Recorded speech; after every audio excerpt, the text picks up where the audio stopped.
بسم اللہ الرحمن الرحیم۔ السلام علیکم۔ ابرار رشید آپ کی خدمت میں حاضر ہے اور آپ سے ایک سوال کیا جائے کہ آپ سے یہ کہا جائے کہ پاکستان میں ایک بہت بڑے عالم دین کے اکاؤنٹس ہیں، اربوں روپے ملنے کا انکشاف ہوا ہے اور ان اکاؤنٹس کو فریز یا منجمد کر دیا گیا ہے اور ان کے خلاف باقاعدہ تحقیقات ایک عرصے سے جاری ہیں، تو یقیناً آپ کو یقین نہیں آئے گا۔ لیکن اگر آپ سے یہ کہا جائے کہ پاکستان کے بڑے سیاستدان کے اکاؤنٹ سے اربوں روپے برآمد ہوئے ہیں یا اربوں روپے ملنے کا انکشاف ہوا ہے تو آپ فوراً یقین کر لیں گے، اس لیے کہ ایک سوچی سمجھی ایک اسکیم کے تحت پاکستان میں سیاستدانوں کو بدنام کیا گیا ہے، اور اس کے ساتھ ساتھ جو دوسرے طبقہ فکر ہیں یا مکتبہ فکر ہیں ان کے حوالے سے ہمیشہ ہمیں یہ باور کروایا گیا ہے کہ یہ بڑے ہی نیک پارسا لوگ ہیں۔ لیکن یہ جو عالم دین ہیں، اب یہ خبریں یہ گرم ہیں کہ ان کے اکاؤنٹ سے تقریباً 50 ارب روپے ملنے کا انکشاف ہوا ہے یا ان کے اکاؤنٹس میں یہ رقم پڑی ہوئی ہے۔ اس پر بات کریں گے، لیکن اس سے پہلے پنجاب میں اب نگران سیٹ اپ کے لیے جوڑ توڑ کا سلسلہ جاری ہے، مشاورت جاری ہے۔ پنجاب کے جو اس وقت جو کیئر ٹیکر نگران یا عارضی وزیر اعلیٰ ہیں چودھری پرویز الہی، انہوں نے عمران خان سے مشاورت کے بعد 3 نام جو ہیں وہ ظاہر کیے ہیں، 3 نام بتائے ہیں جو کہ پی ٹی آئی یا کاف یا لیگ یا چودھری پرویز الہی کے گروپ کی جانب سے سامنے آئے ہیں۔ ان ناموں میں احمد نواز سکھیرا، نصیر احمد خان اور ناصر سعید کھوسا۔ اب ناصر سعید کھوسا کے بارے میں یہ بتایا جا رہا ہے کہ یہ کھوسا فیملی سے بلانگ کرتے ہیں، اور بتایا یہ گیا ہے کہ یہ سابق chief justice of Pakistan Asif Saeed Khosa کے بھائی ہیں۔ وقت بتا دے گا، لیکن ساتھ ہی ساتھ آصف علی زرداری کے ساتھ چودھری شجاعت حسین نے ملاقات کی ہے اور انہوں نے بھی اپنے ناموں پر غور کیا ہے۔ یقیناً ان کی ملاقات ٹیلی فون پر یا بات ہوئی ہے مسلم لیگ نون کی اعلیٰ قیادت سے بشمول میاں نواز شریف اور وزیر اعظم شہباز شریف۔ اب دیکھتے ہیں کہ نون لیگ کی طرف سے کون سے 3 نام سامنے آتے ہیں، کس نام پر اتفاق ہوتا ہے یا نہیں ہوتا، اور بالآخر یہ معاملہ الیکشن کمیشن کے پاس جائے گا۔ البتہ جیسے کہ توقع تھی، خیبر پختونخوا کی اسمبلی کو ابھی تک یعنی تاحال ڈیزالو یا تحلیل نہیں کیا گیا۔ آپ منتظر ہوں گے۔ یہ معروف عالم دین، میں بوجوہ ان کا نام نہیں لیتا کیونکہ میرے پاس اس وقت اس طرح کا کوئی دستاویزی ثبوت نہیں ہے کہ جس پر میں دعویٰ کر سکوں، ورنہ میں نام بھی ضرور لیتا۔ لیکن بتایا یہ گیا ہے کہ یہ جو عالم دین ہیں ان کے 3 اکاؤنٹس جو ہیں وہ منجمد کیے گئے ہیں، اور 3 اکاؤنٹس میں جو رقم پائی گئی ہے وہ ہے 49 ارب روپے، 49 بلین روپیز۔ یہ خبر جو ہے وہ صحافتی حلقوں میں کافی عرصے سے زیر گردش ہے، لیکن شاید مین سٹریم میڈیا پر آپ نے یہ خبر نہیں دیکھی ہوگی۔ بتایا یہ جاتا ہے کہ یہ جو عالم دین ہیں ان کے صاحبزادے بھی ان اکاؤنٹس کو آپریٹ کرتے رہے یا رقم جمع کرواتے رہے، اور یہ بھی بتایا گیا ہے کہ جو عالم دین ہیں وہ اس وقت پاکستان میں موجود نہیں ہیں۔ جب انہیں اس بات کا خدشہ ہوا یا آپ یہ سمجھ لیں کہ فیل ہوا کہ ان کے خلاف کوئی خفیہ تحقیقات کی جا رہی ہیں، تو وہ پہلے ہی پاکستان سے کسی دوسرے ملک میں چلے گئے، بغرض علاج چلے گئے، یا آپ جو بھی کہہ لیں، لیکن اس وقت وہ پاکستان میں موجود نہیں ہیں۔ اب 49 ارب روپیہ پاکستان میں کسی عالم دین کے اکاؤنٹ سے برآمد ہونا یا اس میں موجود ہونا اور اس قسم کی ٹرانزیکشن ہونا گزشتہ 3.5-4 سال میں، کچھ لوگ اس کو لنک کرتے ہیں پنجاب کے سابق جو حکمران غیر سیاسی جو حکمران تھے آپ سمجھ رہے ہوں گے، جن میں فرح گوگی سر فہرست ہیں، اور دیگر جو اس میں آپ یقین کیجئے اس میں سابق خاتون اول کا نام بھی آتا ہے، لیکن اور اس میں چودھری پرویز الہی کے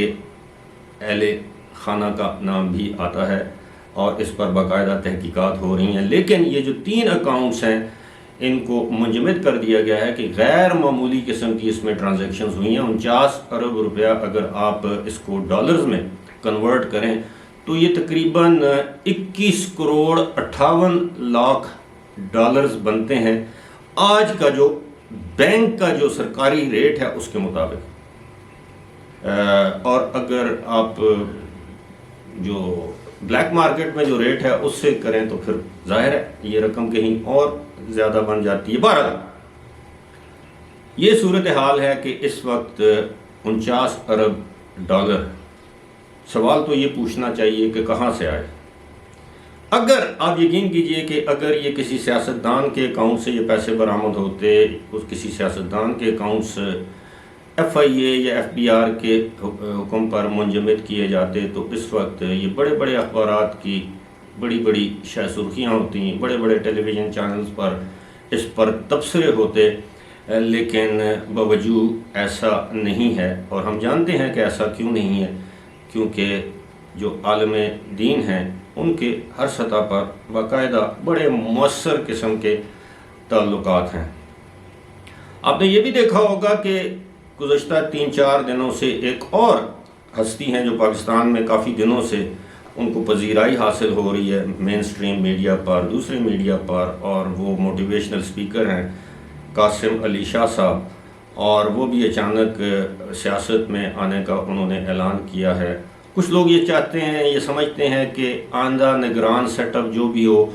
اس میں کسی نہ کسی اہم عہدے کے وہ خواہشمند ہیں، چاہے وہ پنجاب کی سطح پر ہو، مرکز کی سطح پر ہو، یعنی نگراں وزیر اعلیٰ، نگراں وزیر اعظم، نگراں وفاقی وزیر وغیرہ۔ مجھے نہیں معلوم کہ ان کی حیثیت اس لائق ہے کہ نہیں کہ ان کو نگراں وزیر اعلیٰ یا نگراں وزیر اعظم بنایا جائے، البتہ وہ صوبائی وزیر لیول تک کا عہدہ انہیں دیا جا سکتا ہے، اور یہی وجہ ہے کہ موصوف جو ہیں گزشتہ 4-5 دنوں میں 3 بڑے لوگوں کا انٹرویو کر چکے ہیں یا ان سے ملاقات کر چکے ہیں، جن میں وزیر اعظم شہباز شریف اور عمران خان اور چودھری پرویز الہی، یہ تینوں اصحاب شامل ہیں، اور وہ کھل کر کہہ رہے ہیں کہ انہوں نے سیاست میں آنے کا فیصلہ کر لیا ہے اور اب وہ عملی سیاست میں حصہ لیں گے۔ یہ ان کی اپنی مرضی اور ثوابدید ہے، اس پر ہم تبصرہ نہیں کر سکتے، لیکن بات وہی ہے، ہم یہ پوچھنے کا حق تو ضرور رکھتے ہیں کہ ایک عالم دین اور جس نے جو کہ مبلغ اسلام ہے، ہم یہ پوچھنے کا حق رکھتے ہیں کہ ان کے پاس ایسی جادو کی کون سی چھڑی تھی یا ہے جس چھڑی کا استعمال انہوں نے کیا اور وہ 2-2.5 سال کے اندر اندر ان کے اکاؤنٹس میں 49 سے 50 ارب روپے کی خطیر رقم جمع ہوگی۔ اس سوال کا جواب انہیں دینا پڑے گا، فی الحال وہ پاکستان میں نہیں ہے، اور مجھے یہ بھی پتہ ہے کہ وقت گزرنے کے ساتھ ساتھ یہ معاملہ بھی دب جائے گا، کیونکہ ان کے کنیکشنز جس طرح ملک ریاض کے کنیکشنز ہیں بڑے ہائی لیول پر تمام سیاسی جماعتوں میں، تمام مقتدر حلقوں میں، اداروں میں، اسی طرح یہ جو موصوف جن کا میں ذکر کر رہا ہوں اور ان کے بھی تعلقات ہر لیول پر ہر سیاستدان سے ذاتی نوعیت کے تعلقات ہیں، اسٹیبلشمنٹ کے ساتھ ان کے تعلقات ہیں، میڈیا میں ان کے تعلقات ہیں، ان کے پیروکاروں کی جو اچھی خاصی تعداد ہر طبقہ فکر میں ہیں، وکلاء ہیں، جرنلسٹ ہیں، بزنس مین ہیں، سیاستدان ہیں، جس طرح میں نے بتایا عدلیہ ہے، ہماری ملٹری اسٹیبلشمنٹ ہے، وہاں پر ان کے بڑے ٹھیک ٹھاک قسم کے تعلقات ہیں، اور میرا نہیں خیال کہ ان کے بارے میں بھی کوئی بھی حکومت، یہ حکومت ہو، آنے والی حکومت ہو، اس سے اگلی آنے والی حکومت ہو، کوئی اس طرح کا اقدام اٹھائے گی یا وہ اس وقت تک پاکستان واپس آئیں گے کہ جب تک ان کے خلاف یہ کیسز یا کوئی یہ معاملہ چل رہا ہے، اور کچھ بھی نہیں ہونا۔ اور دوسری بات یہ ہے کہ وہ یہ کہہ دیں گے کہ جی ان کے پاس تو کوئی پبلک آفس تھا ہی نہیں، وہ تو کبھی کسی سرکاری انتظامی عہدے پر رہے ہی نہیں، نہ وہ کبھی ایم این اے رہے ہیں، نہ وزیر رہے ہیں، نہ کبھی سینیٹر رہے ہیں، اور انہوں نے جو کچھ کمایا ہے وہ دین کی خدمت سے کمایا ہے۔ کاش اللہ تعالی ہمیں بھی ایسی دین کی خدمت کرنے کی توفیق عطا فرمائے، جس میں اس طرح ہمارے اکاؤنٹس میں بھی اربوں روپے آ جائیں اور پھر ہم اس کو اللہ کی دین سمجھتے ہوئے اس کو جسٹیفائی بھی کر سکیں۔ بہرحال آپ سوچئے گا ضرور کہ اتنی بڑی رقم، تو بات وہی ہے، وہ ہماری اعلیٰ عدلیہ کے ایک جج صاحب نے کہا تھا نا کہ بیہائنڈ ایوری، کسی کا کول مستعار لیا تھا کہ behind every great fortune there is a crime. ہر بہت بڑی دولت کا جو انبار ہے اس کے پیچھے کوئی نہ کوئی جرم ضرور ہوتا ہے۔ اس حوالے سے آپ بھی ضرور سوچئے گا۔ فی الحال مجھے دیجیے اجازت، خدا حافظ۔